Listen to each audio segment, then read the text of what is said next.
A Wall Street Journal investigation examined a series of vehicle-related encounters involving federal immigration agents amid a sharp increase in street-level enforcement under President Trump's immigration agenda.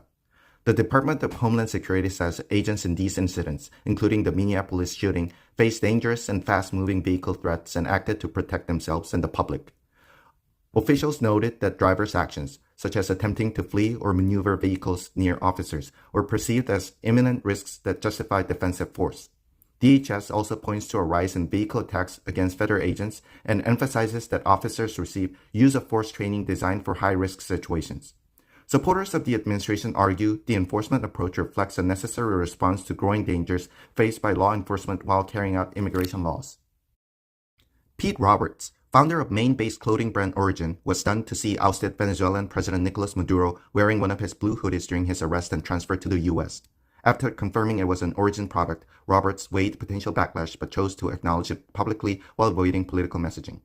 A social media video highlighting Origin's all-American manufacturing mission sparked a surge in interest, driving pre-orders of at least 1,000 hoodies and a brief spike in sales and traffic.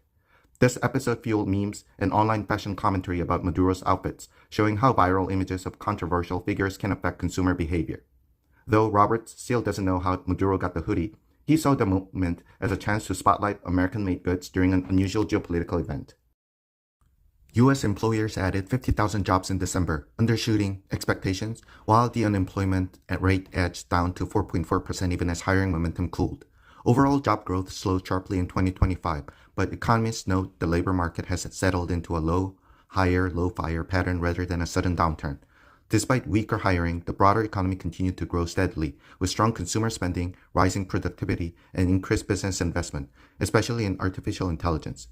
Businesses have grown cautious amid higher costs, tariff uncertainty, and confidence that efficiency gains can offset new hiring, trends that coincided with President Trump's push for leaner government and tighter labor policies. Looking ahead to 2026, lower interest rates and recent tax cuts are expected to support hiring, suggesting the economy may regain momentum without sacrificing its underlying resilience. President Trump has renewed U.S. interest in acquiring Greenland, arguing that control of the Arctic island is vital for American national security and strategic positioning. The Wall Street Journal outlines several pathways: purchase, political pressure tied to Greenlandic independence, or military action, while noting that Trump's team has emphasized buying the territory rather than using force.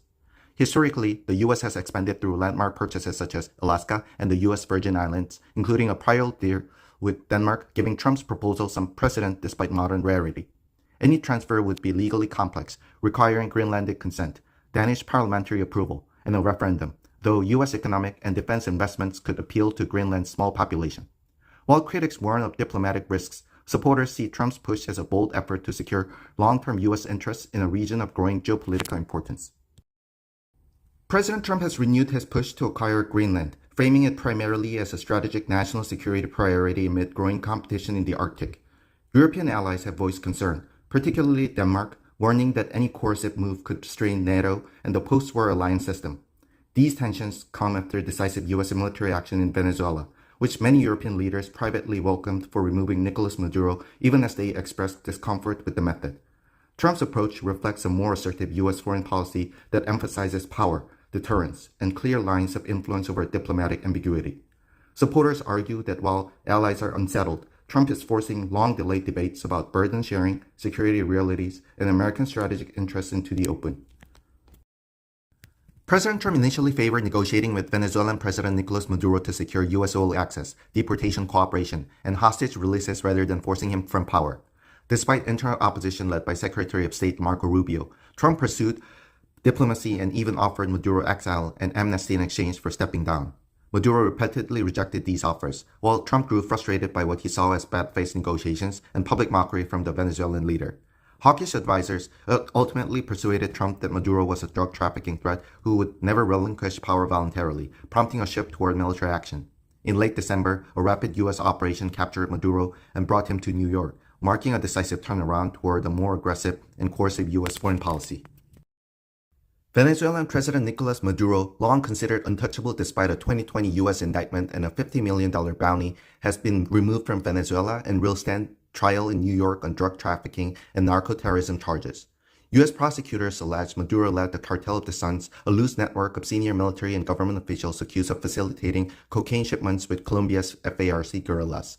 The indictment claims Venezuela's leadership under Hugo Chavez and later Maduro allowed drug trafficking to be used strategically against the U.S., moving tons of cocaine through the country. Some experts say the case may be hard to prove because the Cartel of the Suns lacks a clear hierarchy and operates as a corrupt network rather than a formal cartel. The prosecution recalls the U.S. case against Panamanian leader Manuel Noriega and could reshape accountability for alleged state-backed drug trafficking in Latin America. Tesla's vehicle deliveries fell for a second straight year in 2025, dropping 9% annually and 16% in the fourth quarter, causing it to lose its position as the world's top EV seller to China's BYD. BYD sold 2.26 million battery electric vehicles last year, up 28%, while Tesla sold 1.64 million, highlighting intensifying competition, especially from Chinese automakers. Tesla sales were hurt by the expiration of U.S. EV tax credits, weaker European demand, and political backlash tied to CEO Elon Musk's government role. Shares of Tesla declined 2.6% after the report, extending a 7-day losing streak, even as analysts said results were better than feared and largely expected. Despite near-term sales pressure, Tesla is betting on future growth from autonomous vehicles, robotics, and energy storage, which executives and some analysts see as central to its long-term valuation. Zohran Mamdani was sworn in as New York City's youngest mayor in more than a century, taking office at age 34 with a symbolic ceremony in a historic, decommissioned subway station. He enters City Hall with an ambitious affordability agenda focused on curbing rents, expanding free childcare, and creating a free citywide bus system. Supporters expect quick action, while business leaders worry his democratic socialist policies could harm the economy and public safety. Some proposals, such as affordable housing, will take years, while others like childcare expansion and rent freezes could show faster but limited results.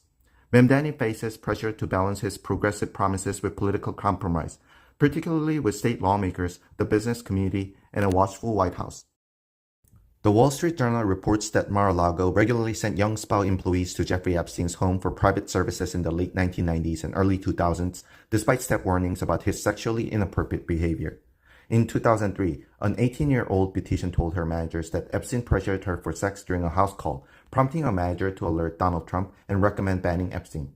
Former employees say Trump approved the ban from the spa in Mar-a-Lago, though the incident was not reported to police at the time.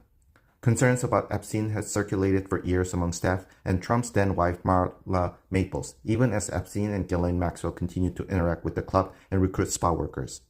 The episode has renewed scrutiny of Trump's past relationship with Epstein, which Trump and the White House say ended because Epstein behaved inappropriately toward female employees.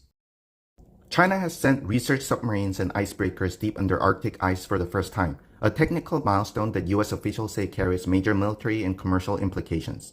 American and NATO security officials warned that China's growing Arctic presence, often framed as scientific research, also gathers critical data that could enable stealthy submarine operations near North America. Melting ice is opening shorter Arctic sea routes, which China sees as a polar Silk Road that can cut global shipping times and position its navy closer to U.S. and European targets. China's cooperation with Russia, including joint patrols and potential technology sharing, is intensifying Western fears of coordinated pressure in a region once dominated by NATO and Moscow alone. In response, the U.S. and its allies are expanding Arctic defenses, trooping training, and icebreaker fleets, viewing China's push north as a long-term challenge to Western undersea and regional dominance. Christmas Day, the U.S. launched missile strikes from a Navy warship against 2 alleged Islamic State camps in northwest Nigeria, killing multiple militants, according to U.S. officials. President Trump said the strikes were intended to deter violence against Christians, framing the attacks as a response to what he has called a genocide, while the Pentagon emphasized counterterrorism objectives. Nigerian authorities pushed back on the religious framing, stating that militant violence affects Muslims and Christians alike and warning against portraying the conflict as targeting a single group. Analysts noted uncertainty about the militants' exact identities and affiliations, and cautioned that airstrikes alone may have limited impact without a coordinated ground campaign. The strikes highlighted Nigeria's complex security landscape, where Islamist extremists, criminal bandit gangs, and long-running communal conflicts intersect amid growing international involvement.